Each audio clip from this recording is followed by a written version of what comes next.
మరొకసారి నేను మమ్మల్ని సంతృప్తి కృపల పదవులు వచ్చి మమ్మల్ని సంతోషించాను. నేను ఆరాధించగలిగినప్పుడు ఈ మాటలను బట్టి నన్ను సరి చేసుకునేటప్పుడు మీరు ఇచ్చిన ఒక భాగ్యాన్ని బట్టి కృతజ్ఞతలు చేయవచ్చు. విలువైన మాటలు దాని మా హృదయాలను సిద్ధపరచుకుని నీ వైపు తిరిగినాను నువ్వు చెప్పిన మాటలు గ్రహించుకుని మా హృదయాలు సరి చేసుకోగలను.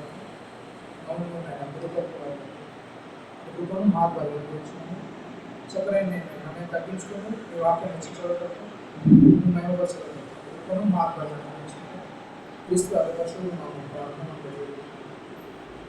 కూర్చొని అందరికీ ప్రభుత్వం చేస్తుంది. మంచిది. ఏ విషయాల గురించి మనం మాట్లాడుకుంటున్నా అలవేడుకున్న దేవుని తలంపని విషయాల్లో పోయిన ద్వారా ఎక్కడి దాకా నేర్చుకున్నాం? ఎక్కడ నేర్చుకున్నది? నిర్గమకాండం ప్రారంభ అధ్యాయం నుంచి 7 అధ్యాయాల వరకు. అవునా? ఓ రక్షకుడు అనే దేవుడు మరలా తయారు చేశాడు. అవునా? పుట్టించాడు. ఆ కాలంలో ఇశ్రాయేల్ అందరినీ కూడా నడిపించడానికి ఏం చేశాడు? దేవుడు రక్షకునిగా మరలా మోషే గారిని సిద్ధం చేశాడు. ఓకేనా? ఎప్పుడైతే మోషే గారిని ఫరో దగ్గరికి వెళ్ళమన్నప్పుడు దేవుడు ముందే కొన్ని చెప్తుంటాడు. ఏంటంటే ఫరో దగ్గర నువ్వు వెళ్తావు, కానీ ఫరో ఏం చేస్తాడు? తన హృదయాన్ని కట్టపరుచుకుంటాడు. మీరు చెప్పిన మాట అసలు వినడు అని చెప్పి పంపిస్తాడు. 7వ అధ్యాయం 8వ వచనం. నిర్గమకాండం 7వ అధ్యాయం 8వ వచనం. మరియు యెహోవా మోషే అహరోనులతో ఇట్లనెను, ఫరో నీ శక్తి చూపుటకై ఒక మహత్కార్యమును కనపరచుటని మీతో చెప్పినప్పుడు నీవు అహరోనును చూచి నీ కర్రను పట్టుకొని ఫరో ఎదుట దాన్ని పడవేయును. అది సర్పమగును. కాబట్టి మోషే అహరోనులు ఫరో యొద్దకు వెళ్ళి యెహోవా ఆజ్ఞాపించినట్లు చేసి అహరోను ఫరో ఎదుటను అతని సేవకుల ఎదుటను తన కర్రలు పడవేయగానే అది సర్పమాయెను. అప్పుడు ఫరో తన విద్వాంసులను మంత్రజ్ఞులను పిలిపించెను. ఐగుప్తు శకునగాండ్రు కూడా తమ మంత్రముల చేత అలాగే చేసిరి. వారిలో ప్రతి వాడును తన కర్రలు పడవేసినప్పుడు అది సర్పమాయను గాని అహరోను కర్ర వారి కర్రలను మింగివేయగా యెహోవా చెప్పినట్టు ఫరో హృదయము కఠినమాయను కనుక అతను వారి మాట వినకపోయాడు. ఏమైపోయి చెప్పండి. ఎట్లయితే అహరోను చేశాడో అలాగే ఫరో యొక్క శకునగాండ్రు కూడా ఏం చేశారు? వాళ్ళ మంత్రాలతో ఏం చేశారు చెప్పండి? కర్రను పాములుగా మార్చారు. కానీ జరిగింది ఏంటంటే అహరోను యొక్క కర్ర ఏదైతే ఉందో ఆ యొక్క ఐగుప్తులు ఎవరైతే ఆ యొక్క శకునగాండ్రు ఉన్నారో వాళ్ళు చేసిన కర్రల పాములన్నింటినీ కూడా ఏం చేసింది? మింగేసింది. కానీ ఫరో యొక్క దృష్టి ఏంటంటే మా మంత్రులు మా శకునగాండ్రు కూడా ఏం చేయగలరు చెప్పండి? మీలాగానే మా శకునగాండ్రు కూడా పాము అంటే కర్రను పాములుగా మార్చగలరు. కాబట్టి మీరు చేసినట్టే మేము కూడా చేయగలము అని ఏం చేశాడు ఫరో? తన హృదయాన్ని కఠినపరచుకుంటున్నారు. అంటే వాళ్ళు ఏదో కొద్దిగా చేస్తున్నారు. అంటే ఏదైతే అహరోను చేస్తున్నాడో దాన్ని వీళ్ళు కొద్దిగా చేస్తారు. ఏం చేస్తున్నాడు అహరోను? అది ఫరో ఏం చేస్తున్నాడు? దాన్ని తన హృదయాన్ని ఏం చేస్తున్నాడు చెప్పండి? కఠినపరచుకుంటూ ఉంటున్నాడు. ఓకేనా? కొద్దిగా ముందుకే చూద్దాం. ఇంకా తర్వాత యెహోవా మోషేతో ఇట్లనెను, ఫరో హృదయం 17వ వచనంలో 17వ వచనం కాగా యెహోవా ఆజ్ఞ ఏదనగా నేను యెహోవానని దీన్ని బట్టి నీవు తెలుసుకొందువని యెహోవా చెప్పుచున్నాడు. ఇదిగో నా చేతిలోనున్న ఈ కర్రతో నేను ఏటి నీటిని కొట్టుదును, అది రక్తముగా మార్చబడు. ఏమే చెప్పండి? ఇది మోషే గారు అలాగే అహరోను గారు ఫరోతో చేసిన మొట్టమొదటి సూచక్రియ. ఓకేనా? మొట్టమొదటి సూచక్రియ ఏంటంటే ఏం చేస్తున్నారు అక్కడ? నైలు నది ఏదైతే ఉందో దాన్ని ఉట్టగా అదంతా కూడా ఏమైపోయింది? నీరంతా ఏమైపోయింది చెప్పండి? రక్తంగా మారిపోయింది. ఫస్ట్ అదే సూచక్రియ ఎందుకు చేశారు మరి దేవుడు? అవునా కదా? 10 తెగుళ్ళు అనేది వాళ్ళ మీదకి పంపించాడు. అవునా? చేసినప్పుడు ఫస్ట్గా వాళ్ళ మీదకి చేసిన సూచక్రియ ఏంటంటే నైలు నదిని కొట్టగానే ఏమైపోయింది చెప్పండి? అదంతా కూడా రక్తంగా మారిపోయింది. అవునా కదా? ఈజిప్షియన్లు ఏంటంటే నీటిని ఒక దేవునికి హాపీ అనే పేరిట వాళ్ళు దేవుని ఏం చేస్తారంటే పూజించేవారు అనమాట. అంటే ఆ దేవుడు మాకు ఏం చేస్తాడు? చాలా సస్యశ్యామలంగా మా ప్రాంతాన్ని అంతా కూడా ఏం చేస్తాడు? ఉంచుతాడు. అంటే మా పంటలు కానీ అలాగే ఆ యొక్క నీటిలో రవాణా సౌకర్యం కానీ ప్రతి దాన్ని బట్టి కూడా ఏం చేస్తారు చెప్పండి? ఆ నీటిని వాళ్ళు ఏం చేస్తారంటే దేవునిగా కొలుచుకున్నారు. అంటే దీని ద్వారా మేము అభివృద్ధి చెందుతున్నాము, దీని ద్వారా మాకు ఎలాంటి ఏం లేదు చెప్పండి, ఎలాంటి ఆటంకం లేదు, మమ్మల్ని మించబడి కూడా ఏం చేయలేరు, అభివృద్ధి చెందలేదు. అవునా కదా? ఈ నీటి ద్వారా మేము చాలా వరకు ఏం చేస్తున్నాం? అభివృద్ధి చెందగలుగుతున్నాము. కాబట్టి ఈ నీటి ద్వారానే మాకు రక్షణ అనేది కలుగుతుంది. ఆ నీరే మమ్మల్ని ఏం చేస్తుంది? పోషిస్తుంది. దాని ద్వారా మేము ఏం చేస్తున్నాము? పోషింపబడుతున్నాము. ప్రతిదీ కూడా మేము దాని ద్వారా ఏం చేస్తున్నాము?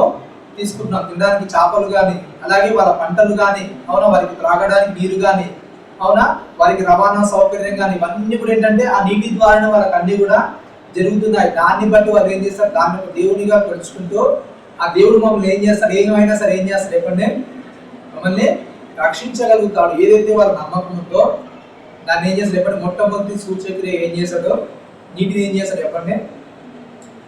రక్తంగా మార్చాడు. ఎప్పుడైతే రక్తంగా మార్చాడో దాంట్లో ఉన్న ప్రతిదీ కూడా ఏమైపోయింది చెప్పండి? ఏటిలోని చేపలు చచ్చును, ఏరు కంపు కొట్టును, ఏటి నీళ్లు త్రాగుటకు ఐగుప్తులు అసహ్యపడుతులని చెప్పుమనండి. మోషే అలాగే చేశాడు. ఏమైపోయింది? ఆ నీరంతా కూడా ఏమైపోయింది? 20 యెహోవా ఆజ్ఞాపించినట్టు మోషే ఆరోహణ చేసిరి. అతడు ఫరో ఎదుటను అతని సేవకుల ఎదుటను తన కర్రను పైకెత్తి ఏటి నీళ్లను కొట్టగా ఏటి నీళ్ళు అన్ని రక్తంగా మార్చబడును, ఏటిలోని చేపలు చచ్చెను, ఏరు కంపు కొట్టును, ఐగుప్తీయులు నీళ్లు త్రాగలేకపోయింది. ఐగుప్తు దేశం అంతటా కూడా ఏంటంట? రక్తం ఉండేను. ఐగుప్తు శకునగాండ్రు కూడా తమ మంత్రము అట్లు చేయగా యెహోవా చెప్పినట్లు ఏంటంటే ఏమైపోయింది? మరలా ఏం చేశారు వీళ్ళు? ఏం చేశారు చెప్పండి? ఐగుప్తు శకునగాండ్రు ఏం చేశారు? నీటి కొట్టగానే వాళ్ళు కూడా రక్తం చేస్తారు. ఓకేనా? అయితే వీళ్ళకి తెలిసిన విద్య ఏంటంటే, వీళ్ళు నేర్చుకున్న విద్య ఏంటంటే ఐగుప్తు శకునగాండ్రు ఏదైనా సరే ఏం చేయగలరు చెప్పండి? కొద్దిగా దాన్ని ప్రాక్టీస్ చేసి దానిలా చేయగలరు. కానీ ఏంటంటే మరలా దాన్ని రిటర్న్ చేసుకోలేరు. ఓకేనా? కర్రలు పాముగా మార్చగలరు, మరలా తిరిగి ఏం చేయలేరు? మరలా కర్రలా చేయలేరు. ఓకేనా? నీటిని కొట్టి రక్తంగా మారుస్తారు, కానీ మరలా రక్తాన్ని ఏం చేయలేరు వీళ్ళు? ఏం చేయాలి చెప్పండి? 7 దినాలు అలా మొత్తం ఐగుప్తు ప్రాంతం అంతా కూడా ఏమైపోయింది చెప్పండి? ఏమైందంట? కంపు కొట్టేసి. అవునా కదా? ఆ చెరువులో ఉన్న చేపలు, అవునా, ఎక్కడ చూసినా వాళ్ళు నింపుకున్న నీళ్లు అన్ని కూడా ఏమైపోయాయి? అంతా కూడా రక్తం అయిపోయాయి. అవునా? ఎప్పుడైతే ఈ రక్తంగా మారాయో ఆ రక్తంగా బట్టి ఏం చేస్తారు చెప్పండి? ఫరో ఇంకేం చేస్తున్నాడు? తన హృదయాన్ని, అంటే మా శకునగాండ్రు కూడా ఏం చేస్తున్నారు? దీన్ని చేయగలరు. ఏం చేస్తున్నారు? ఇంకా హృదయాన్ని కఠినపరుచుకుంటున్నాడు. అవునా కదా? అంటే మొదటి సూచక్రియ ద్వారా వాళ్ళ యొక్క ఏదైతే వాళ్ళకు ఆధారం ఉందో, దేని మీదైతే వాళ్ళు ఆధారపడుతున్నారో ఆ ఆధారాన్ని దేవుడు ఏం చేస్తాడు చెప్పండి? ఏం చేశాడు? కదిలించాడు. అవునా కదా? మన జీవితాల్లో కూడా ఎప్పుడైతే ఏదైతే మనకు ఆధారం అనుకుంటామో, ఏదైతే దేవుని కంటే మనం ఎక్కువగా ఏదైతే దాన్ని మనం అనుసరిస్తామో ఆ ఆధారాన్ని దేవుడు ఏం చేస్తాడు చెప్పండి? ఎప్పుడైనా సరే ఏం చేస్తాడు దేవుడు? దాన్ని కుదేరించడం. అంటే ఎప్పుడైనా సరే ఏం చేయాలి చెప్పండి? దేవుని మీదనే మనం ఎప్పుడైనా సరే ఆధారపడడానికి ఇష్టపడాలి. దేవుని కంటే ఏదైనా మనం ఎక్కువగా దాన్ని పూజించడానికి కానీ దాన్ని మనం సేవించడానికి కానీ ఎప్పుడైతే మనం అలా లొంగిపోవడానికి ఇష్టపడతామో దాన్ని బట్టి దేవుడు ఏం చేస్తాడు చెప్పండి? మనల్ని అణచడానికి, మన గర్వాన్ని తగ్గించడానికి ప్రతి దిశలో కూడా ఏం చేస్తాడు దేవుడు? ఏం చేస్తాడంటే ఆ యొక్క ప్రయత్నం అనేది చేస్తుంటే 8వ అధ్యాయం, నిర్గమకాండం 8వ అధ్యాయం. యెహోవా ఏటిని కొట్టి 7 దినములైన తర్వాత 7 దినములైన తర్వాత యెహోవా మోషేతో ఇట్లనెను, యెహోవా మోషేతో ఇట్లనెను, నీవు ఫరో యొద్దకు వెళ్ళి అతనితో నన్ను సేవించుటకు నా జనులను పోనిమ్ము. ఏంటంటే చెప్పండి, ఎన్ని దినాలు ఉంచారంటే అలాగే ఎన్ని దినాలు ఉంచారు చెప్పండి? 7 రోజులు. 7 రోజులు ఆ నీటిని కూడా అలా ఉంచారు. నా కంపంతా ఏం చేశారు, వాళ్ళు భరించలేకపోయారు. అయినా కానీ వాళ్ళ హృదయం అనేది ఏం చేయట్లేదు, మారట్లేదు. అవునా కదా? దేవుడు మన విషయాలు ఎప్పుడైనా సరే ఏం చేస్తాడంటే ఫరోని ఒక్కరినే కాదు, మన జీవితాల్లో కూడా ఏదైతే దేవునికి విరోధమైనయో దాన్ని బట్టి దేవుడు ప్రతి సందర్భాల్లో కూడా ఏం చేస్తాడు, ఎప్పుడు మనల్ని ఏం చేస్తాడు, హెచ్చరిస్తూ ఉంటాడు. అవునా కదా? ప్రతి సందర్భాల్లో కూడా తను హెచ్చరిస్తే ఏం చేస్తాడు? ఎబ్రీయులకు రాసిన పత్రిక ఒకసారి 6వ అధ్యాయం.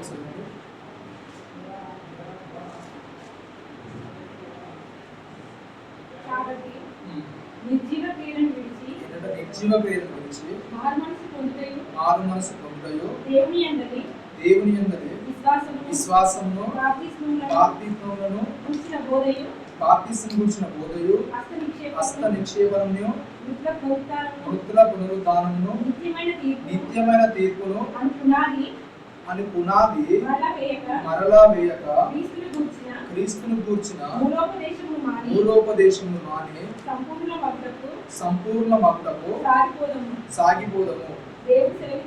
దేవుడు సెలవిచ్చిన కదా మనం అలాగ చేయడము. ఒకసారి వెలిగింపబడి పరలోక సంబంధమైన వరమును రుచి చూసి పరిశుద్ధాత్మలో పాలువారై దేవుని దివ్య వాక్యమును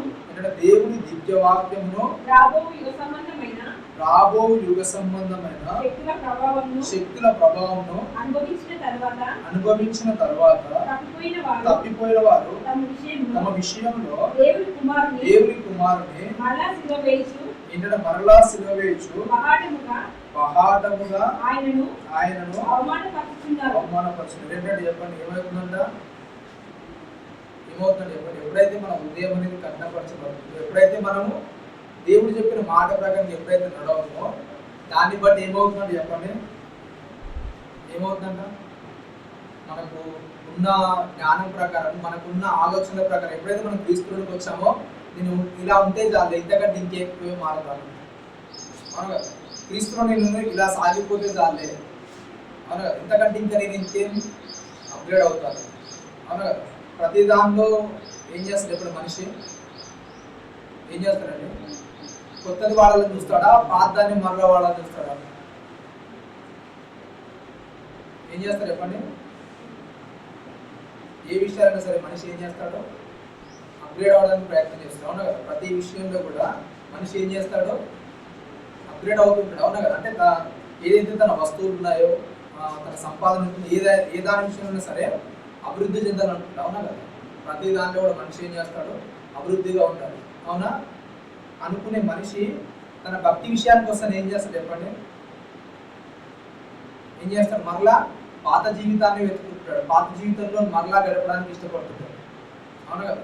ఏవైతే పాత విషయాలు ఉన్నాయో, ఏవైతే పాత జ్ఞాపకాలు ఉన్నాయో, ఏదైతే నువ్వు క్రీస్తు నమ్మకం ముందు బ్రతుకుంటుందో దాన్ని బ్రతకడానికి మనిషి ఏం చేస్తాడు చెప్పండి? మరలా ఏం చేస్తాడు? వెనక్కి వెళ్ళి దాన్ని మరలా ఏం చేస్తాడు? పునరుద్ధం చేయడానికి ప్రయత్నం చేస్తున్నాడు. అవును కదా? అంటే మరో ఎలాగైతే కఠినపరుచుకున్నాడో క్రీస్తు నమ్మిన క్రైస్తవుడు ఏం చేస్తున్నాడు చెప్పండి? ఏం చేస్తున్నారు? అక్కడ మాట్లాడుతూ చెప్తున్నాడు 4వ వచనంలో 6:4 ఒకసారి వెలిగింపబడి పరలోక సంబంధమైన వరమును రుచి చూసి పరిశుద్ధాత్మలో పాలివారై దేవుని దివ్య వాక్యమును రాబో యుగ సంబంధమైన శక్తుల ప్రభావమును అనుభవించిన తర్వాత తప్పిపోయిన వారు తమ విషయంలో దేవుని కుమారుని మరలా సిలువ వేయచ్చు బహాటముగా బహాటముగా ఏంటంట? ఏం చేస్తున్నాడ క్రీస్తును? ఎప్పుడైతే మనం మారని మనసు ఉంటుందో, ఎప్పుడైతే మనం మార్పు చెందిన మన హృదయాలు ఉంటాయో దాన్ని బట్టి ఏమవుతుందంటే చెప్పండి? ఏమవుతుందంట? క్రీస్తుని మరలా ఏం చేస్తాం మనం? మరలా సిలివేస్తాం. అంటే మహాటంగా యూదులు ఒకటేసారి సిలివేశారు. మన యొక్క ప్రవర్తనను బట్టి, మన యొక్క క్యారెక్టర్ని బట్టి, ఎప్పుడైతే మనం క్రీస్తులో ఆ లొంగని విధేయత ఉంటుందో దాన్ని బట్టి ఏమవుతుందంటే చెప్పండి, ఏం చేస్తాం మనం ప్రతిరోజు ఏం చేస్తాం, క్రీస్తును సిలివేస్తుంటాం. అవునా కదా? ప్రతి దానిలో అప్గ్రేడ్ అయ్యే మనిషి తన భక్తి విషయాల కోసం ఏం చేస్తారు చెప్పండి, అంటే ఈరోజు ఉన్న విషయాలు, ఈరోజు నేర్చుకున్న విషయాల కంటే ఏం చేయాలి చెప్పండి, నేను ఇంకా ఈరోజు ఉన్నదానికంటే రేపటి నా భక్తి అనేది ఏం చేయాలి చెప్పండి, మారాలి. అవునా కదా? ఇప్పుడు నా ఉన్న పరిస్థితి కంటే నాలో ఉన్న లోపాలు ఎప్పుడైతే నేను వాక్యాన్ని చదువుతున్నాను, ఎప్పుడైతే నేను దేవుని తెలుసుకుంటున్నానో దాన్ని బట్టి ఏం చేయాలి, ఇంకా నేను నాలో ఉన్న లోపాలన్నింటినీ సరిదిద్దుకుంటూ ఇంకేం చేయాలి, దేవునికి దగ్గర అవ్వడానికి ప్రయత్నం చేయాలి. కానీ మనిషి ఏం చేస్తున్నాడు చెప్పండి, ఏవైతే నిర్జీవ క్రియలు ఉన్నాయో, ఏవైతే పనికి మాలిన పనులు ఉన్నాయో వాటన్నింటినీ మరలా ఏం చేసుకుంటాడంట, ఏం చేస్తాడు చెప్పండి, మరలా దానిలోనే వెతకడానికి ప్రయత్నం చేస్తాడు. ప్రారంభోత్సవం మార్పు చెప్తాడు ఏంటంటే, కాబట్టి నిర్జీవ క్రియలను విడిచి మారు మనసు పొందుతాయో, దేవుని యందు విశ్వాసము, బాప్తిస్మము గురించిన బోధయో, హస్త నిక్షేపమును, మృతుల పునరుద్ధారమును, నిత్యమైన తీర్పాను పునాదిని మరలా ఏంటంటే క్రీస్తుని కూర్చున్న మూలోపదేశం మాని సంపూర్ణమైన ఏం చేయాలంటే చెప్పండి, ఏం చేయాలంట, క్రీస్తులోకి ఎప్పుడైతే వచ్చావో మన యొక్క క్యారెక్టర్ కానీ, మన యొక్క దేవునిలో భక్తి కానీ ఏం చేయాలి చెప్పండి, ఏం చేయాలంట, సంపూర్ణ కావడానికి ప్రయత్నం. అంటే క్రీస్తు ఎలాగైతే ఉన్నాడో, క్రీస్తు ఏ విధంగా అయితే అవతలకి మాదిరి ఉన్నాడో ఆ విధంగా మనం బ్రతకడానికి ఏం చేయాలి చెప్పండి, అలా ఉండడానికి. అంటే అవతల చూస్తే ఓ ఇది క్రైస్తవులు అనే విధంగా ఉండాలి తప్ప మన భక్తి అనేది ఇంకా ఎప్పుడైతే మొదటి తెలియని క్రైస్తవులు ఉంటారో, ఎప్పుడైతే కొత్తలో క్రీస్తులోనికి వచ్చిన వారు ఉంటారో అలాగే మన భక్తులు అనుకుని ఏమవుతుంది చెప్పండి, అవునా కదా? అంటే మన హృదయాన్ని కఠినపరుచుకుంటున్నామా, లేకపోతే ఇంకా దేవుణ్ణి ఎదగడానికి ప్రయత్నం చేస్తున్నామా? ఏం చేస్తుంది చెప్పండి, ఫరో అయితే ఏం చేస్తుంటే తన హృదయాన్ని ఏం చేస్తున్నాడు, ఎన్నిసార్లు దేవుడు హెచ్చరించినా సరే ఏం చేస్తున్నాడు చెప్పండి, ఏం చేస్తున్నాడు, కఠినపరచుకోవడానికి ఇష్టపడుతున్నాడు. అవునా కదా? అంటే వీళ్ళు ఇలాగే చేస్తారు, ఎందుకు మా వాళ్ళు కూడా అలా చేస్తున్నారు కదా. అవునా? మనకున్న దీపం ఏంటంటే అందరు క్రైస్తవులు ఇలాగే ఉంటారు కదా, మనం ఇలా ఉంటే తప్పేంటి. అవునా కదా? మరో ఎలాగైతే తన హృదయాన్ని కఠినపరుచుకున్నాడో దాన్ని బట్టి ఏం చేస్తాడంటే చెప్పండి, మనం కూడా మన హృదయాన్ని కఠినపరుచుకుంటాము. ఎలా కఠినపరుచుకుంటాం అంటే చెప్తున్నాడు, వాళ్ళకి మూలాధారం ఏంటంటే నైలు నది. అవునా కదా? ఏదైతే వాళ్ళు దేవతలుగా పూజిస్తున్నారో నైలు నది, దాన్ని బట్టి వాళ్ళకి పంటలు సస్యశ్యామలంగా పడుతున్నాయి, వాళ్ళ రవాణా జరుగుతుంది, దాన్ని బట్టి డబ్బులు వస్తున్నాయి. ఇవన్నీ కూడా జరుగుతున్న దాన్ని బట్టి వాళ్ళకున్న దీపం ఏంటంటే ఏంటి చెప్పండి, నైలు నది. దాని ద్వారా వాళ్ళు ఏం చేస్తారు, ఆ దీపం మీద వాళ్ళు ఏం చేస్తున్నారు చెప్పండి, దాన్ని కొలుచుకుంటున్నారు. అంటే నిజమైన దేవుడు ఆ నైలు నది అనుకుని ఏం చేస్తున్నారు, వాళ్ళు జీవనం కొనసాగిస్తున్నారు. మన జీవితాల్లో ఏంటి చెప్పండి, దేవుని కంటే ఎక్కువగా ఏం చేస్తాం చెప్పండి, ఏదో ఒకటి మనకు ఏముంటుంది చెప్పండి, దేవుని కంటే ముందుగా ఇంకేదో మనకి ఏమవుతుంది చెప్పండి, అడ్డుపడుతుంది. అవునా కదా? దాన్ని బట్టి మనం ఏం చేస్తాం, దేవుణ్ణి దేవుని దూరం పెట్టేసి దేవుని స్థానంలో ఏం చేస్తాము, ఆ యొక్క గర్వమా, లేకపోతే డబ్బా, ఇంకేదైనా ఏదో పరిస్థితి, దాన్ని ఏం చేస్తాం మనం దేవుని కంటే ఎక్కువగా ముందుంచుకుంటూ మన హృదయాన్ని ఏం చేస్తాం చెప్పండి, కఠినపరచుకోవడానికి ఇష్టపడతాం. ఎలాగైతే ఫరో నిన్ను తగ్గను ఉండడానికి ఇష్టపడ్డాడో మన హృదయాలు కూడా దేవుని మాట మనకు తెలిసినా సరే ప్రతి విషయంలో ఏం చేస్తాం చెప్పండి, ఏం చేస్తాము, కఠినపరచుకోవడానికి ఇష్టపడతాం. అవునా కదా? అంటే దేవుడు చెప్పిన మాటలను చేయడానికి ఏం చేయమనం, లోపడం. అవునా కదా?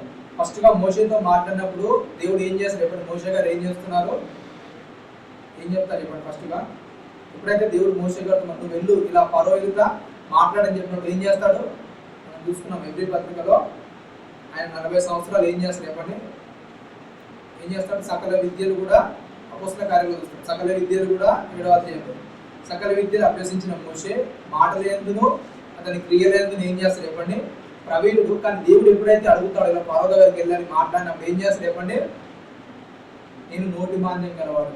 అవునా కదా? నేను అసలు మాట నేర్పడిని కాదు. అవునా కదా? అపోస్తల కార్యాలు స్టెఫెన్ గారు మాట చెప్పారు ఏంటంట, ఏమని చెప్తాడు, ఆయన సకల విద్యలు అభ్యసించాడు 40 సంవత్సరాలు, మాటలు ఎందుకు ప్రవీణుడు, అలాగే ఏంటంట కార్యాలయం ఎందుకు ఏంటి చెప్పండి, ప్రవీణుడు. అవునా కదా? మోషే గారు అలాంటి వాడు దేవుని దగ్గర కోసం ఏం చేస్తున్నాడు చెప్పండి, సాకులు చెప్పుకొని ఏం చేస్తున్నాడు, తప్పించుకోవడానికి ఇష్టపడతాడు. కానీ ఎప్పుడైతే అలాగే దేవుడు మోషే గారిని ఇంకా వెతకడం అంటే ఆయన కోరుకోవడం అనేది ప్రారంభించాడో దాన్ని బట్టి మోషే గారు ఏం చేశాడు చెప్పండి, సరెండర్ అయిపోయి కదా, తప్పదు నేను నాకు అవునా కదా, దేవుడు ఇలాగ నన్ను విడిచిపెట్టడానికి ఏం చేశాడు. అప్పటి నుంచి మోషే అలాగే మోషే ఆరోన్ ఏం చేశారు, దేవునికి లోబడి ఏం చేశారు, దేవుడు ఏదైతే చెప్పాడో ఏం చేశారు చెప్పండి, దాన్ని చేయడానికి ఇష్టపడ్డారు. అవునా కదా. నిర్గమకాండం కదా వల్ల 8వ అధ్యాయంలో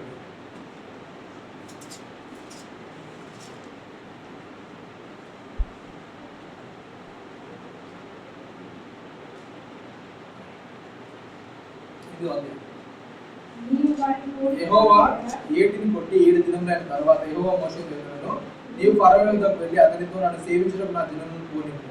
నీవు వారిని పోనివ్వని కదా, ఇదిగో నేను నీ పొలిమేలన్నిటినీ కప్పల చేత బాధించును, ఏటిలో కప్పలు విస్తారంగా పుట్టును, అవి నీ ఇంటను నీ పడక గదిలోనికి నీ మంచం మీదకి నీ సేవకుడు ఎండులోనికి నీ జనుల మీదకి నీ పొలంలోనికి నీ పిండి పిసుకు తొట్టిలోనికి ఎక్కి వచ్చును.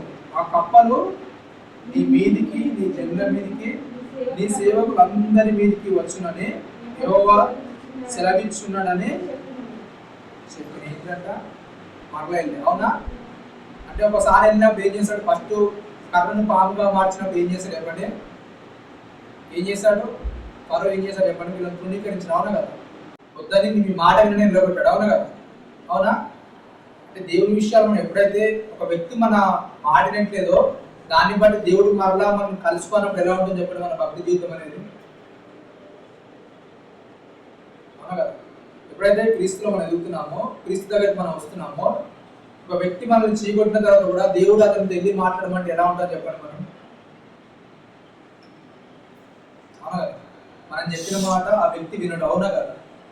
నువ్వు చెప్పింది ఏది కూడా అతను చెయ్యడు. చేయడానికి తెలిసిన తర్వాత కూడా దేవుడు వెళ్ళి మాట్లాడమంటే ఏం చేస్తాడు, ఎన్నిసార్లు మాట్లాడతాడు, ఎన్నిసార్లు మాట్లాడడానికి ఇష్టపడతాడు. మోషే ఆరోన్లు అయితే ఏం చేస్తారు చెప్పండి, దేవుడు వెళ్ళమనగానే ఏం చేస్తారు, వెళ్తారు, మాట్లాడతారు. అవమానం జరిగినా సరే ఏం చేస్తారు వాళ్ళు. అవునా కదా. ఫస్ట్ గా మోషే గారు ఆరోన్ గారు వెళ్ళగానే వాళ్ళకి జరిగిన అవమానం ఏంటంటే, యెహోవాడో నాకు ఏంటి చెప్పండి. ఫరో ఏమంటాడు, యెహోవాడో నాకు తెలియదు. అవునా కదా. అంటే అతను పోయినప్పుడల్లా వాళ్ళని అవమానపరుస్తూ ఏది చేస్తూ పంపిస్తున్నా సరే దేవుడు మరలా వెళ్ళమన్నప్పుడు ఏం చేశారు చెప్పండి, ఏం చేశారు వాళ్ళు, వెళ్ళడానికి ఇష్టపడుతున్నారు. మన జీవితాల్లో కూడా ఎప్పుడైతే మనం భక్తిని ఎదుగుతుంటామో, మన భక్తి అనేది ఏం చేయాలంటే ఏం చేయాలి చెప్పండి, ఏం చేయాలి. ఎఫెసీయులకు రాసిన పత్రికలో చెప్తాడు అపోస్తలుడైన పౌలు 4వ అధ్యాయంలో చూడండి ఒకసారి.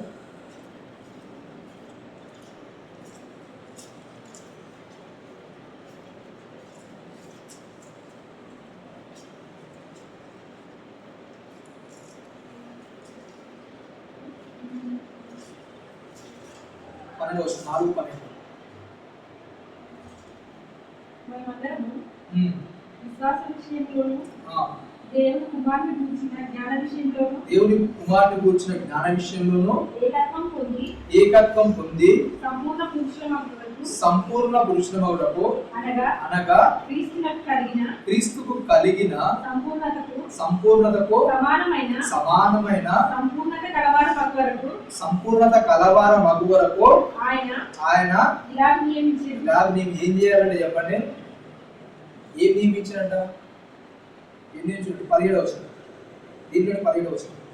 కాబట్టి అన్యజనులు నడుచుకున్నట్టు మీరిక మీదట నడుచుకొనవలదని ప్రభువు నన్ను ఏంటంటే చెప్పండి సాక్ష్యం ఇస్తున్నాను. వారైతే అంధకారమైన మనస్సు గలవారై తమ హృదయ కాఠిన్యం వలన తమలోనున్న అజ్ఞానము చేత దేవుని వలన కలుగు జీవములో నుండి వేరుపరచబడిన వారై తమ మనస్సునకు కలిగిన వ్యర్థత అనుసరించి నడుచుకొనుచున్నారు. వారు సిగ్గులేని వారయ్యుండి నానా విధములైన అపవిత్రతను అత్యాశతో జరిగించుతూ తమను తామే కాముకత్వమునకు అప్పగించుకుని. అయితే మీరు యేసును గూర్చి విని ఆయన యందలి సత్యము ఉన్నది ఉన్నట్టుగానే ఆయన యందు ఉపదేశింపబడిన వారైన ఎడల మీరలాగో క్రీస్తును నేర్చుకున్న వారు కాదు. ఏంటంటే చెప్పండి, ఏమని చెప్తున్నారు అక్కడ అపోస్తలుడైన పౌలు గారు? ఏమని చెప్తున్నారండి? లోకంలో ఎవరైతే ఉన్నారో, లోకంలో ఎవరైతే జీవిస్తున్నారో వాళ్ళకి దేవుడు అంటే ఏంటో తెలియదు, దేవుని యొక్క సంపూర్ణత అంటే ఏంటో తెలియదు. కానీ ఎప్పుడైతే మనం క్రీస్తులోనికి వచ్చామో, క్రీస్తులోనికి వచ్చిన తర్వాత ఏం చేయాలంటే చెప్పండి, వారికైతే అంధకార సంబంధమైన మనసు ఉంది. వాళ్ళకి ఏవైతే ఆశలు ఉన్నాయో, ఏవైతే కోరికలు ఉన్నాయో దాన్ని బట్టి ఏం చేస్తారు? వాళ్ళు ఏం చేస్తారు చెప్పండి? దాన్ని బట్టి నడుచుకుంటారు. దాని ప్రకారంగానే వాళ్ళ జీవితం అనేది కట్టుకోవడానికి ఇష్టపడతారు. కానీ నువ్వు ఎప్పుడైతే క్రీస్తులోనికి వచ్చావో నువ్వు అలా చేయడానికి వీల్లేదు. అవునా? నీ హృదయాన్ని వాళ్ళలా కఠినపరచుకోవడానికి నువ్వు ఏం చేయదు చెప్పండి? ఏం చేయద్దండి, అలా ఉంటుందని చెప్తారు. ఓకేనా? రైట్. అన్యజనులు ఎలా నడుచుకుంటారు మరి? అన్యజనులు ఎలా నడుచుకుంటారండి? ఎందుకు ఇక్కడ అపోస్తలుడైన పౌలు అన్యజనులు నడుచుకున్నట్టు మీరు నడుచుకోదని ఎందుకు చెప్తున్నారు? అన్యజనులు అసలు ఎలా నడుచుకుంటారు? అన్యజనులకు మనకు తేడా ఏంటి చెప్పండి? ఏంటంటే అన్యజనులు నడుచుకున్నట్టు మీరు నడుచుకోరు. ఇక్కడ ఏమని చెప్తుందంటే, ఫస్ట్ మీరు 12వ వచనం చూస్తే ఏంటంటే, క్రీస్తునందు మీరు ఏంటంటే దేవుని కుమారుడు కూర్చున్న జ్ఞాన విషయంలో ఏకత్వం పొంది సంపూర్ణ పురుషులాగోరు కనుక క్రీస్తు కలిగిన సంపూర్ణతకు సమానమైన సంపూర్ణత కలుగువరకు ఆయన ఇలాగ నియమించిన. ఏంటంటే మనం ఎలా ఉందో చెప్పండి, క్రీస్తు ఎలాగైతే బ్రతికాడో, క్రీస్తు ఎలాగైతే ఉన్నాడో ఆ విధంగా మనం ఏం చేయాలి చెప్పండి? మన భూమి మీద బ్రతకనేది సాగించాలి. కానీ ఏంటంటే మనం ఎలా ఉంటున్నామని చెప్తున్నాడు?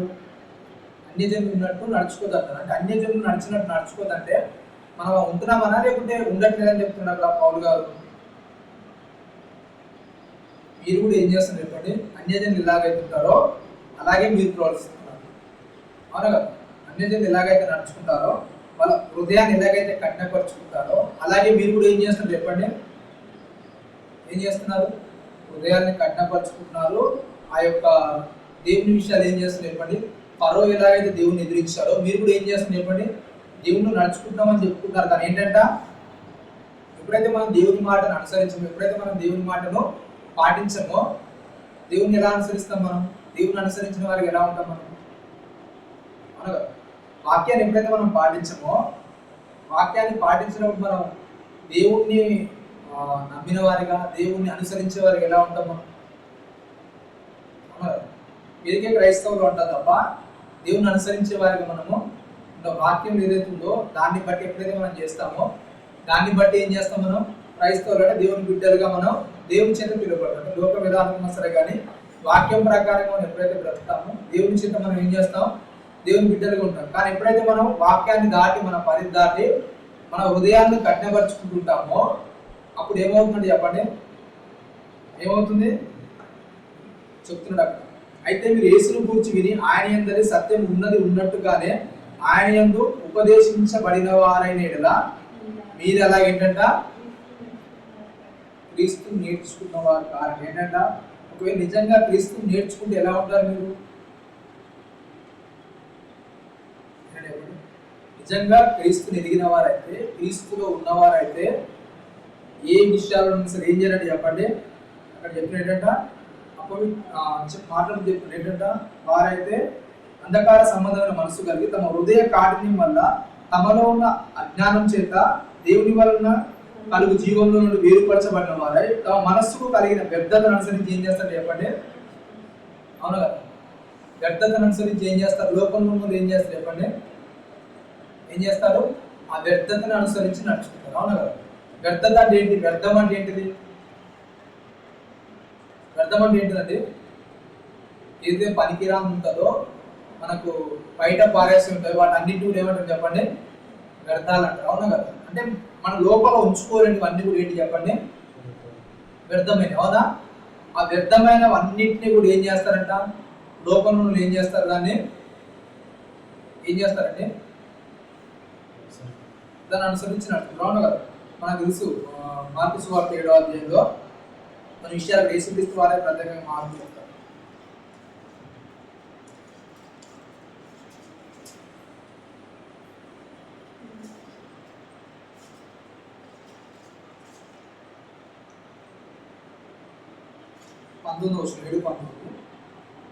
అది వాని హృదయంలో ప్రవేశింపగా అడుగులోనే ప్రవేశించి బహిర్భూమిలో విలువబడును. అది భోజన పదార్థం అన్నిటినీ అపవిత్రపరచును. మనుషుని లోపల నుండి బయలువెళ్ళున్నది మనుషుని అపవిత్రపరచును. లోపల నుండి అనగా మనుషుల హృదయం ఏంటంటే చెప్పండి, వ్యర్థతలు అంటే ఏంటంటే చెప్పండి, దురాలోచనలను ఏంటంటే చెప్పండి అంటే ఏవైతే అన్యజనులకు ఉంటాయో ఆ వ్యర్థమైన ఆలోచనలు, ఆ వ్యర్థమైన క్రియలు ఏంటంటే చెప్తున్నాడు. ఏంటంటే చెప్పండి, మనిషి లోపల ఏదైతే వ్యర్థత అని చెప్తున్నాడో ఆ వ్యర్థత ఏంటంటే చెప్పండి, ఏంటంట బయట ఉండే వ్యర్థత కాదు, బయటికి కనిపించే వ్యర్థత కాదు, ఏంటంటే అది ఎక్కడ పేరుకొని పోతుందంట, ఎక్కడ ఉంటుంది చెప్పండి, హృదయం లోపల దాచేస్తుంది. అవును కదా, హృదయం లోపల అది గుడి కట్టుకొని ఉంటుంది. దాన్ని అదేమవుతుందండి చెప్పండి, 21వ వచనంలో లోపల నుండి అనగా మనుషు హృదయం నుండి దురాలోచనలు, జారత్వమును, దొంగతనాలు, నరహత్యలను, వ్యభిచారమును, లోభమును, చెడుతనమును, కృత్రిమమును, కామ వికారమును, మత్సరమును, దేవదూషణ, అహంభావము, అవివేకం వచ్చును. ఈ చెడ్డవన్నీ లోపల నుండి బయటికి వచ్చును. మనుషుని ఏంటంటే ఇవి ఏం చేస్తాయి చెప్పండి, మనుషుని ఇవన్నీ కూడా ఏం చేస్తాయంట, అపవిత్రపరుస్తాయి. అవును కదా, మనకు బయటకు చేసేవన్నీ కాదు, ఏవైతే మనం లోపల దాచుకుంటామో అవన్నీ కూడా మనిషిని ఏం చేస్తాయంట, ఏం చేస్తాయి, మనిషిని అపవిత్రపరుస్తాయి. అవునా కదా, ఇక్కడ చెప్తూ అపోస్తలుడైన పౌలు గారు ఏంటంటే అన్యజనులు అయితే ఏం చేస్తారు చెప్పండి, వారిలో ఉన్న అంధకార హృదయాన్ని బట్టి ఏం చేస్తారంట, ఈ వ్యర్థతను అనుసరించి ఏం చేస్తారు, వాళ్ళు నడుచుకుంటారు. అవునా కదా, లోకంలో దేవుళ్ళు ఎలా ఉండో వాళ్ళకి తెలియదు కనుక వీటన్నింటిని కూడా ఏం చేస్తారు, వాళ్ళు అనుసరిస్తారు. అవునా కదా, అహంకారం ఇంకేంటంటే చెప్తున్నాడు కదా, ఏంటంట దురాలోచనలు, జారత్వములు, దొంగతనములు, నరహత్యలను, వ్యభిచారములు, ఇంకేంటంట లోభము, చెడుతనము, కృత్రిమము, కామవికారము, మత్సరము, దేవదూషణ, అహంభావము, అవివేకము, ఇవన్నీ కూడా ఏం చేస్తారంట, వాళ్ళు ఇవన్నీ కూడా ఏం చేస్తారు, బహిరంగంగానే ప్రకటిస్తారు. అవును కదా, అందరి ముంగట్నే చెప్పేసుకుంటారు, అందరి ముంగట్ని ఏం చేస్తారు, మాట్లాడేసుకుంటారు. వాళ్ళ హృదయాలు ఉన్నదంతా కూడా ఏం చేస్తారు, పట్టబయలు చేస్తారు. కానీ ఎప్పుడైతే నువ్వు క్రీస్తులోకి వచ్చావో, క్రీస్తులో ఉన్న నీకు అన్యజనులకు తేడా ఏంటి చెప్పండి. అవునా, క్రీస్తులో ఉన్న నీకు అన్యజనులకు తేడా ఏంటి? ఒకవేళ మీరు క్రీస్తును కూర్చున్న ఉపదేశాన్ని మీరు నిజంగా నేర్చుకుంటే ఏంటంటే చెప్పండి, ఏంటంట ఏమని చెప్తుంట, ఎఫెసీయులకు రాసిన పత్రిక 4వ అధ్యాయంలో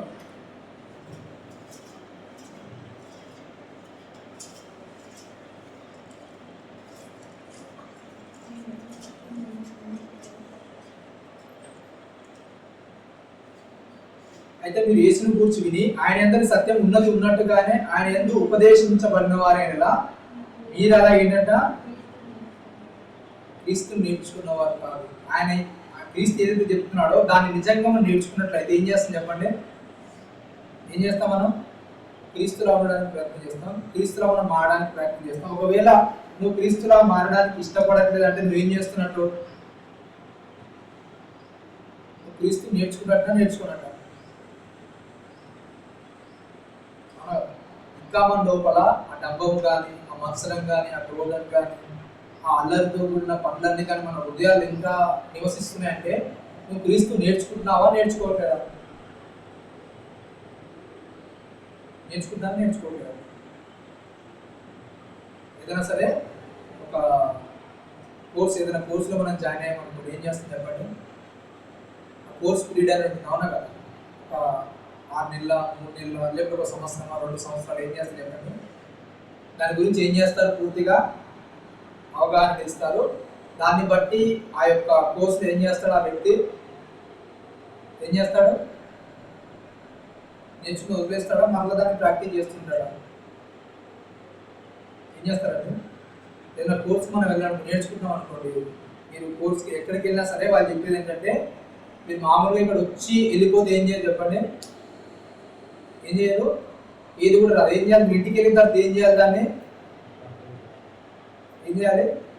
ప్రాక్టీస్ చేయాలి. అవునా కదా? మీరు స్కూల్లోకి వెళ్ళినా సరే, స్కూల్లో అయినా సరే ఏం చెప్తారు చెప్పండి? వాళ్ళు ఏంటంటే ఒక సబ్జెక్ట్ అని మీకు చెప్తారు, మళ్ళీ మీరు ఇంటికి వెళ్ళిన తర్వాత ఏం చేయాలి? దాన్ని ప్రాక్టీస్ చేస్తున్నారు. ప్రాక్టీస్ చేస్తే ఏమవుతుంది? మరలా మీకు అభ్యాసం అవుతుంది.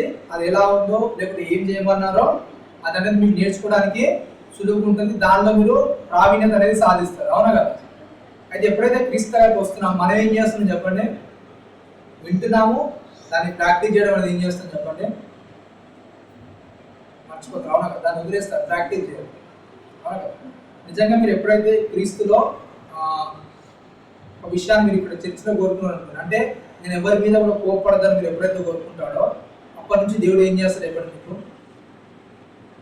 ఏం చేస్తాడు? పరీక్ష అనేది, అంటే ప్రాక్టీస్ అనేది మీకు స్టార్ట్ చేస్తాడు. అంటే మీకు కోపం రావద్దంటే ఏం చేయాలి? నువ్వు కోపాన్ని తగ్గించుకోవడానికి ప్రాక్టీస్ చేస్తున్నావు కనుక నీకు ఏం చేస్తాడు దేవుడు? నీ చుట్టూ కూడా ఏదైతే నీకు కోపం వస్తుందో ఆ విషయాలన్నింటినీ కూడా ఏం చేస్తాడు దేవుడు? నీ చుట్టే ఉంచుతాడు. అవునా కదా? నువ్వు కోరుకుంది ఏంటి? కోపం రావద్దు, నేను ప్రశాంతంగా ఉండాలని నువ్వు కోరుకుంటావు. కాబట్టి నీకు ఆ ఓర్పు నేర్పాలని దేవుడు ఏం చేస్తాడు? నీ చుట్టూ కూడా ఏం చేస్తాడు? ఆ యొక్క ప్రాక్టీస్ అనేది ఇస్తాడు. అంటే దాంట్లో నువ్వు ఎంత ప్రాక్టీస్ చేస్తే ఏమవుతుంది? ఆ కోపాన్ని నువ్వు ఎంత కంట్రోల్ చేసుకుంటే, ఎంత సాధువుగా నువ్వు మారగలిగితే దాన్ని బట్టి ఏం చేస్తాడు దేవుడు? నీకు రిజల్ట్ అనేది ఇవ్వగలరు. అవునా?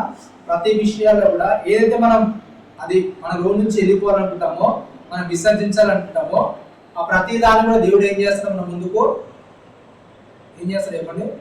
తీసుకొని వస్తుంటాడు. ఈ వారం దీని మీద నేను ఇప్పుడు కోపాన్ని తగ్గించుకోవాలి, లేకుంటే నా ఇంకేదో చిన్న విభేదాలు అనేవి నా మనసులో ఉన్నాయి. అవునా కదా? ఎవరి మీద నీకు కొద్దిగా కోపం అనేది, కొద్దిగా మత్సరం అనేది, ఇంకొకరు నేను ఓరలేకపోతున్నాను. కాబట్టి ఇలాంటి హృదయం అనేది నాకు మారాలని ఎప్పుడైతే నేను దేవుడిని ప్రార్థిస్తానో దాన్ని బట్టి దేవుడు ఏం చేస్తాడు చెప్పండి? ఆ వ్యక్తి దగ్గరికి నేను తీసుకెళ్తాను. ఆ వ్యక్తితో నీకు పరిచయం ఏర్పరుస్తాను. ఎందుకంటే నువ్వేం చేయాలి? నువ్వు ఎక్కడో దూరం ఉండి దాంట్లో నేను ప్రాక్టీస్ చేస్తాను ఏమవుతుంది చెప్పండి? నీకు రాదు. అవునా కదా? నేను క్రీస్తు నేర్చుకున్నాను, క్రీస్తు గురించి విన్నాను అని చెప్పి నువ్వు ఎక్కడో సపరేట్గా ఉంటే నీ క్రీస్తు గురించి ఎలా తెలుస్తుంది? అవునా కదా? క్రీస్తు గురించి రాయబడిన మాట ఏంటంటే, ఆయన పాపంతో ఉంటూ కూడా ఏంటంట, అవునా, పాపం చేయలేదు, చుట్టూ పాపులే ఉన్నారు, అయినా కానీ ఏంటంటే ఆయనకు నాలో పాపం ఉందని మీరేవాడు స్థాపించగలరు. యోహాను సువార్త 8:8 చెప్పారు. అవునా కదా? అంటే చుట్టూ పాపులే ఉన్నారు, అయినా కానీ ఏం చేయలేదు? పాపం అనేది చేయలేదు. ఎప్పుడైతే దేవుడిలో మనం ఒక దాన్ని కోరుకుంటామో దాన్ని బట్టి దేవుడు ఏం చేస్తాడు? మనకు ప్రాక్టికల్ అనేది ఇస్తాడు. అంటే నువ్వు దీంట్లో ఏం చేయాలి? ఉత్తీర్ణతని సాధించాలంటే వాళ్ళు నీ చుట్టూ ఏం చేస్తారో ఉంటూనే ఉంటారు. ఎప్పుడైతే వాళ్ళు నువ్వు జయించగలుగుతావు ఏం చేస్తావు? దానిలో నువ్వు ఏం చేస్తావు? పరిపూర్ణత సాధించగలుగుతావు. అలా కాకుండా నీ హృదయాన్ని ఎప్పుడైతే నువ్వు కఠినపరుచుకుంటావు నువ్వు ఏం చేస్తావు? క్రీస్తు నేర్చుకోవు. అవునా? మీరు ఎప్పుడైతే క్రీస్తు నేర్చుకోవాలని అలవాటు పడుతున్నారో, క్రీస్తు నేర్చుకోవాలని ఎప్పుడైతే ఆ అలవాటు పడడానికి మీ ముంగట ఏం చేస్తాడు చెప్పండి? దేవుడు ఆ ప్రతి శ్రమను మీ ముంగట ఉంచుతాడు. దాన్ని ఎప్పుడైతే మనం దాటగలుగుతామో క్రీస్తు నేర్చుకుంటాం. దాన్ని దాటలేక మనం హృదయాన్ని కఠినపరుచుకుంటామో మనం ఏం చేస్తామంటే అన్ని జనులు ఇలాగైతే ఆ అంధకార సంబంధమైన క్రియల్లో ఉండి వాళ్ళ హృదయాల్లో అవన్నీ నింపుకొని ఆ ద్వేషము, ఆ కక్ష, ఆ క్రోధము, ఆ యొక్క అల్లరితో ఉన్న ఆ తత్వం అనేది ఎప్పుడైతే నింపుకొని ఉంటారో మన జీవితాల్లో కూడా ఏమవుతుంది చెప్పండి? క్రీస్తు దగ్గర ఉన్నాం అనుకుంటాం, కానీ మన జీవితాలు ఇవన్నీ కూడా ఏం చేస్తాయి? నెరవేరుతుంటాయి. అలాగే ఫరో కూడా ఏం చేస్తుంది చెప్పండి? పంపిస్తున్నాడు దేవుడు, తన హృదయాన్ని ఏం చేస్తున్నాడు? కఠినపరుచుకుంటున్నాడు. ఎందుకంటే తనకు దేవుని కంటే ముఖ్యంగా ఇంకెన్నో తనకు బలమైనవి ఉన్నాయి. అవును కదా? ఈ యెహోవా దేవుని కంటే ముఖ్యంగా ఆయనకు బలమైన దేవతలు ఎన్నో ఆయన అనుకుంటున్నాడు తన హృదయాల్లో. దాన్ని బట్టి ఏం చేస్తాడు చెప్పండి? తన గర్వాన్ని అణించడానికి దేవుడు ఇంకా కఠినపరుస్తూ ఇంకా ముందుకు తీసుకెళ్తూ ఉన్నాడు. మిగిలిన విషయాలు మిగిలిన ఆదివారం నేర్చుకుందాం. మన హృదయం ఏంటి చెప్పండి? ఫరో హృదయం ఎలాగైతే కఠినపరచబడుతుందో మన హృదయం ఏం చేయాలి చెప్పండి? అలా కఠినపరచబడుతుంటాం. ఎప్పుడైతే అలా కఠినపరచబడకుండా మనం ముందుకు సాగుతాం అప్పుడు ఏం చేస్తాం? క్రీస్తులో మనము ఎదగలుగుతాం. లేకపోతే మనం కూడా ఫరోలా కఠినపరచుకుంటూ వెళ్ళిపోయాం ఏమవుతుంది చెప్పండి? ఫరోకు పట్టిన కంటే మనం కూడా. కాబట్టి పాత నిబంధనలో ఉన్నదంతా కూడా ఏంటంటే దేవుడు ఏం చేస్తాడు, మనం ముంగట ఉంచాడు. ప్రతి దాని కూడా ఏంటంటే మనము నేర్చుకోవాలి వాటన్నిటిని కూడా. వాళ్ళు దేవుని మాట వినకుండా ఎలా చెడిపోయారు, దేవుని మాట వింటే మనకు ప్రయోజనం ఏంటి, ప్రతి విషయాన్ని కూడా చిన్నగా మిగిలిన ఆధారం నేర్చుకుని తలవచ్చుకుని ప్రార్థించుకున్నాం. పరిశుద్ధుల మహం కూడా మీ ఘనమైన శ్రేష్టంగా విన్న మాట నన్ను మా హృదయంలో పండించిన మా హృదయాలను నేను పరోవలే కట్టపరుచుకుంటున్నాను. మోసే ఆనందపడిన ఏది చెప్పిన మాటకు సిద్ధంగా మా హృదయాలను సాధువైన హృదయాలుగా మార్చుకుని నువ్వు చెప్పిన విషయం అనుసరించగలటకు వాటిని పాటించగలరు. వాటి కృపను మహాత్భాగ్యం అందరి జీవితాలను అందించుకుని క్రీస్తు వారి పరిశుభ్రమైన ప్రార్థన